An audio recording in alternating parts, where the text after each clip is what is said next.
বিরতির পর অশান্তির খবর এসে পৌঁছেছে বর্ধমান থেকে, বিশেষ করে কেতুগ্রাম উল্লেখযোগ্য। হাতমুর বলে একটি জায়গায় ইতিমধ্যেই বোমাবাজির খবর পাওয়া যাচ্ছে। সেখানে এতটাই অশান্তি হয়েছে, কয়েকজন গ্রামবাসী তারা জখম হয়েছেন। দুজন সিপিএম কর্মী, একজন তৃণমূল কর্মীর জখম হওয়ার খবরও পাওয়া যাচ্ছে সেখান থেকে। ভোট দিয়েছেন? ভোট ওরা এসে বোম তো নিয়ে সিপিএমের ৩-৪ জনকে আহত করে দিচ্ছে।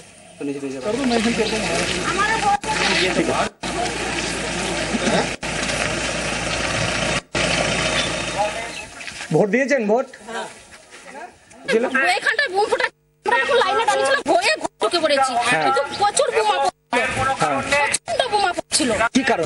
কি কারণে কিছু জানি না তো, কি কারণে বোমা। এখন কোথায় যাচ্ছেন আপনারা? বাড়ি চলে যাচ্ছি। ভোট দিয়েছেন? হ্যাঁ, ভোট দিয়েছি। সন্দীপ ঘোষ চৌধুরী আমাদের প্রতিনিধি এই মুহূর্তে টেলিফোনে আমার সঙ্গে রয়েছে। সন্দীপ, এই অশান্তির সূত্রপাত কি? দেখো, সকাল ঠিক 8টা থেকে 8:30টার মধ্যে হাটমুর গ্রাম, যে গ্রামটার 83 নম্বর বুথ, এবং এই বুথের সামনে প্রচুর লাইন পড়ে ভোটারদের, এবং সকালবেলায় প্রচুর লাইন পড়ার পর হঠাৎই গ্রামে বোমাবাজি শুরু হয়ে যায়। এবং এই বোমাবাজিতে দুজন সিপিএম কর্মী, তাদের একজনের নাম সেন্টু শেখ এবং একজনের নাম লাল চৌধুরী, এরা দুজন আহত হয়। পরে দেখা যায় আরেক তৃণমূল কর্মী আহত হয়, তার নাম হচ্ছে ফজল শেখ। সিপিএম নেতৃত্ব, কেতুগ্রামের সিপিএম নেতৃত্ব যে অভিযোগ করছে, তারা কেতুগ্রাম থানায় একটা অভিযোগ দায়ের করছে যে তৃণমূলের লোকেরা তাদের ভোটারদের ভয় দেখানোর জন্য বিনা কারণে বোমাবাজি করেছে। এবং সেই বোমাবাজিতে জখমদের মধ্যে তো তৃণমূলের কর্মীও রয়েছেন। ওই বোমের আঘাতে আহত হয়েছে 3 জন, 2জন সিপিএম কর্মী, একজন তৃণমূল কর্মী। এবং মূলত কোন কোন দলের মধ্যে বোমাবাজি হলো? সিপিএম এবং তৃণমূলের মধ্যে বোমাবাজিটা হয়েছে। সন্দীপ, তুমি নজর রাখো, আমরা আবার পরে তোমার সঙ্গে কথা বলবো। দুই রাজনৈতিক দলের মধ্যে বোমাবাজিতে সকাল সকাল 3 জন জখম হয়েছেন কেতুগ্রামের হাতমুর গ্রামে। এরপর আপনাদের বর্ধমান দক্ষিণের খবর দেব। সেখান থেকে অভিযোগ উঠে আসছে সিপিএম এজেন্টদের মারধর করে বের করে দেওয়া হচ্ছে বুথ থেকে। সুতপা সেন আমাদের প্রতিনিধি আমার সঙ্গে রয়েছে, সুতপার সঙ্গে কথা বলবো এই নিয়ে। সুতপা, ঠিক কি হয়েছে তুমি যে জায়গায় রয়েছে বর্ধমান দক্ষিণ কেন্দ্রে? দেখো, বর্ধমান দক্ষিণের একাধিক বুথে যেটা সকাল থেকেই অভিযোগ আসতে শুরু করে যে সিপিআইএম এজেন্টরা যখন বসতে যান তাদেরকে মেরে বা থ্রেট করে বার করে দেওয়া হচ্ছে, এবং বিভিন্ন বুথ থেকেই কিন্তু তাদেরকে বার করে দেওয়া হয়েছে এরকম অভিযোগ আসে। সঙ্গে সঙ্গেই সেই সমস্ত এজেন্টরা তাদের দলীয় যেটা নেতৃত্ব আছেন তাদেরকে জানান, এবং প্রার্থী আইনুল হক তিনি নিজে বিভিন্ন বুথে যান, এবং দলীয় তরফ থেকে নির্বাচন কমিশনে এবং পুলিশের কাছে অভিযোগ জানানো হয়। তারপর যেটা দেখা যায় যে বিশাল ফোর্স আসে এবং সবকটা বুথেই এজেন্টদের আবার বসিয়ে দেওয়া হয়েছে। কিন্তু এই মুহূর্তে আবার কিন্তু বিভিন্ন বুথ থেকে খবর আসতে শুরু করেছে যে আবার পোলিং এজেন্টদের বার করে দেওয়া হচ্ছে, এবং আরো কিছু বুথে যেটা দেখা যাচ্ছে যে অন্যের ভোট নিজেরা দিয়ে দিচ্ছেন। তৃণমূলের কর্মী সমর্থক যারা, তারা বৃদ্ধ বা বৃদ্ধা তাদেরকে নিয়ে আসছেন, নিয়ে এসে তাদের ভোটটা নিজেরাই দিয়ে দিচ্ছেন, এবং প্রিসাইডিং অফিসাররা তাদের অ্যালাউও করছেন। এবং যেটা বলা হচ্ছে যে তারা অসুস্থ বলে নিজেরা ভোট দিতে পারবেন না, সেই কারণেই ভোটটা দিয়ে দেওয়া হচ্ছে। অনুমতিপত্র ছিল তাদের কাছে? এই ধরনের অভিযোগ আসছে। সুতপা, বৈধ অনুমতিপত্র নিয়ে এটা করা হচ্ছে না গায়ের জোরে? কোনো অনুমতিপত্র নেই। আমরা প্রিসাইডিং অফিসারের সাথেও কথা বলেছি, তিনি যেটা বলছেন যে যেহেতু এরা অসুস্থ তাই তিনি মৌখিকভাবে তাদেরকে অ্যালাউ করছেন, কিন্তু নিয়ম মেনে যেভাবে তাদেরকে অ্যালাউ করার কথা সেটা কিন্তু করা হচ্ছে না। এবং তোমাকে একটু থামাচ্ছি, নিগৃহীত এজেন্টরা কি বলছেন শুনবো। আমি যে আইনুল সিপিএম।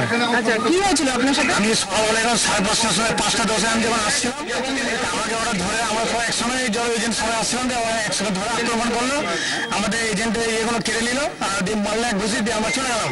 দিয়ে আমরা পুলিশ ফোর্সকে ফোন করলাম, ওরা সবাই আইনুল দাঁড়িয়ে সবাইকে আমরা ফোন করলাম, যে বললাম 1 ঘন্টা পুলিশ প্রশাসন 1.5 ঘন্টা পর এলো, প্রতিবাদ করলো।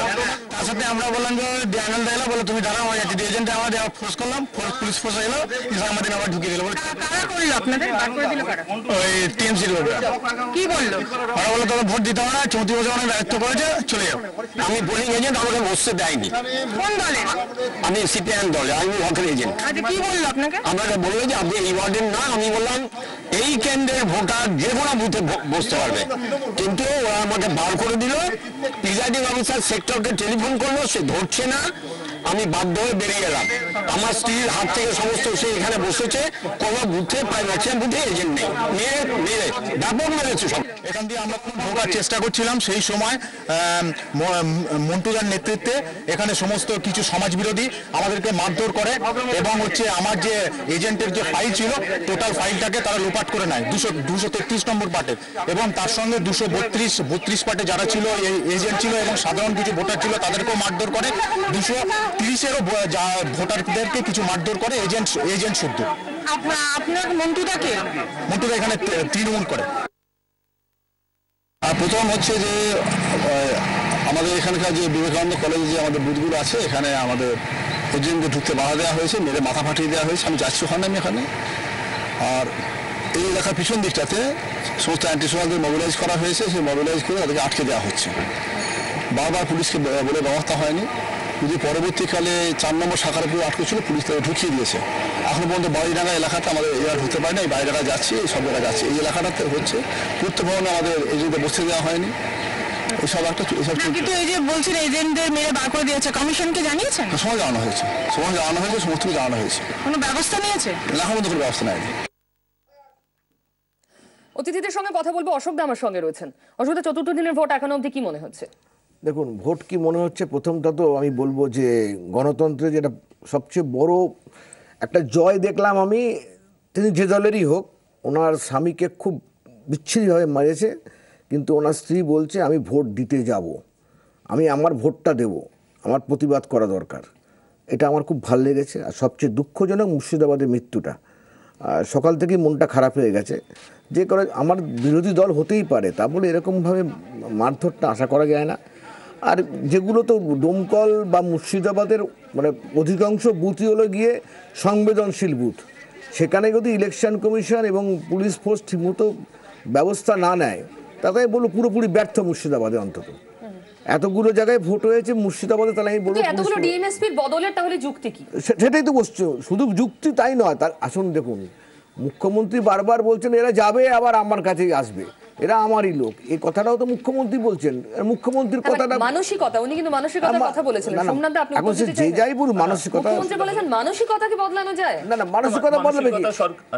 না না, মানসিকতার ব্যাপার নয়, ব্যাপারটা হলো গিয়ে আমি কার অধীনে কাজ করছি, কাকে আমি কতখানি তেল দেবো, আমার চাকরিতে কি করে আরো উন্নতি হবে, আমি রিটায়ার্ড করবো চিফ সেক্রেটারি, হোম সেক্রেটারি না আইজি হয়ে। গতকাল সৌগত রায় কিন্তু আক্ষেপ করেছেন কামারহাটির একটি নির্দিষ্ট ঘটনা নিয়ে, যে এখনো না কমিশনের অধীন, তাই পুলিশও বদলে গেছে। না দেখুন, অশোকদার পার্টি। সোমনাথ দা, আমি আপনার উত্তর নেবো, একটু থামাচ্ছি একটা ছোট্ট বিরতিতে, আমাকে এই মুহূর্তে আবার যেতেই হচ্ছে। সঙ্গে রয়েছেন আরো একজন নতুন অতিথি, অধ্যাপক বিশ্লেষক মইদুল ইসলাম। সকলের সঙ্গে কথা বলবো, প্রত্যেক মুহূর্তের আপডেট নিয়ে ফিরছি এই বিরতির পর। সঙ্গে থাকুন।